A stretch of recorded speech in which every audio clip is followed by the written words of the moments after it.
ဒီပြုတ်ဝက်ပြီးတော့ပုံပေါင်းနေတယ်ဒီလိုပုံပေါင်းဘုရားမှာဒီလိုဘုရားမှာဒီထိုင်နေဒီလိုမျိုးဒီထိုင်နေသူတို့သားသမီးတွေအစအမွေးတွေကဒီလက်တွေအစအမွေးတွေကဒီလက်တွေအမွေးစီလူပဲလူပါပဲအမွေးစီလူပဲလူပါပဲ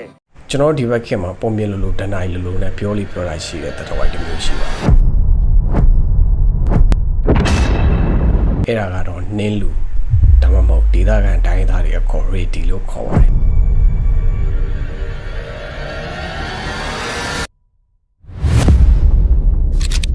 ဒါရတကယ်ရှိတယ်ဒီနင်းလူကြီးတကယ်ရှိတယ်မရှိဘူးဆိုတာယနေ့ခေတ်တိုင်းထိအငြင်းပွားစရာတခုဖြစ်နေခဲ့ပါတယ်ဒီအကြောင်းအရာတွေစီစဉ်လိုက်ရဒေသအရာဟီမွေနာတောင်နဲ့နေတဲ့ထိစပ်နေတဲ့ဘူတန်နီဘောတီပတ်ဒေသအရာဖြစ်ပါတယ်1832ခုနှစ်မှာဟူဆန်ဆိုတဲ့လူတစ်ယောက်ကဟီမွေနာတောင်တန်းနေဒေသခံတိုင်းသားတွေနဲ့လူသားတွေအကြောင်းကို journalist တစ်ခုကနေပြီးထုတ်ဝေခဲ့ပါတယ်အဲ့ဒီထုတ်ဝင်ကြီးကနေပြီးစပြီးကဘာပေါ်ကလူတွေစိတ်ဝင်စားခြင်းကိုခံခဲ့ရတာဖြစ်ပါတယ်1922ခုနှစ်မှာ reality geometry ဆိုတဲ့လူတစ်ယောက်ကနှင်းနေကြတဲ့မှာပြေးလွှားနေတဲ့အမွေးတစ်ဖွာဖွာနဲ့နှင်းလူသားတစ်ကောင်တွေ့ခဲ့တယ်လို့နောက်ထပ်အစီအခံစာတစ်ခုမှတင်ပြခဲ့ပါတယ်ဒီနှင်းလူသားတွေတကယ်ရှိတယ်ဆိုတာမယုံကြည်သူတွေအနေနဲ့ကတော့ဒါ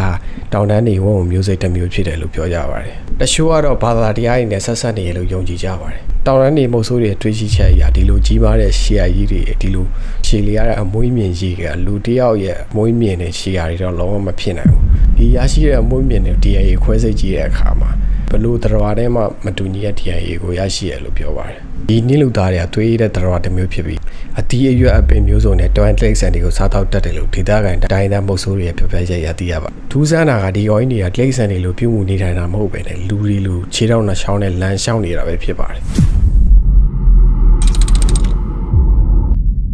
ဒီဘက်ဒေသခံမုတ်ဆိုးတွေပြောပြချက်ရနင်းလူတကောင်ရဲ့ပုံသဏ္ဍာန်မှာတမာထွားရမ်းပြီးရှည်လျားတဲ့အမွေးမြင်နေ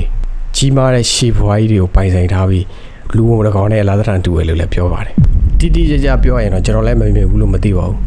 ဟိမွေနာတောင်တန်းတွေကစိန်ကုန်မှုရှိပြီးရာသီဥတုကလည်းအရင်အေးပါတယ်ဒါကြောင့်လူသားတွေမြောက်နိုင်တယ်လို့တဘာဝကလည်းအကြီးကျယ်ကာကွယ်ပေးတာပါတယ်ဒီလူနေရာတွေကိုရွေးပြီးနှင်းလူတွေနေတိုင်းကျက်စားလေးရှိပါတယ်ဒီနှင်းလူသားတွေကိုလူတွေရှာဖွေလေးလာဖို့ခက်ခဲတဲ့အဓိကအကြောင်းရင်းဒီကောင်ကြီးတွေကတီးတန့်နေတိုင်းကြပြီးလူနှမ်းရတာနဲ့လူရဲ့အရေးအောင်ရတာနဲ့ဝေဝေးရှောင်သွားတတ်ကြပါတယ်ဒါကြောင့်လူတွေကရှာဖွေလေးလာဖို့အရန်ခက်ခဲနေတာဖြစ်ပါတယ်သူတို့ကအရန်လင့်မြန်ပြီးအာယုံခံနိုင်စွမ်းကောင်းတဲ့တရားတစ်မျိုးဖြစ်တယ်လို့လည်းသိရပါတယ်စိတ်မကောင်းစွာနဲ့ပဲတိတ်ပန်နေကြဒီနှင်းလူသားတွေတည်ရှိတယ်ဆိုတာကိုအတီးပြုထားခြင်းမရှိသေးပါဘူးဒါပေမဲ့ဒေသခံတိုင်းသားတွေနဲ့ခီးသွားတွေချမှာတော့အရန်စိတ်ဝင်စားစရာကောင်းနေစေဖြစ်ပါတယ်ဘလို့အကြောင်းအရာတွေဘလို့ပဲခိုင်မာဘလို့ပဲတက်တည်ပြ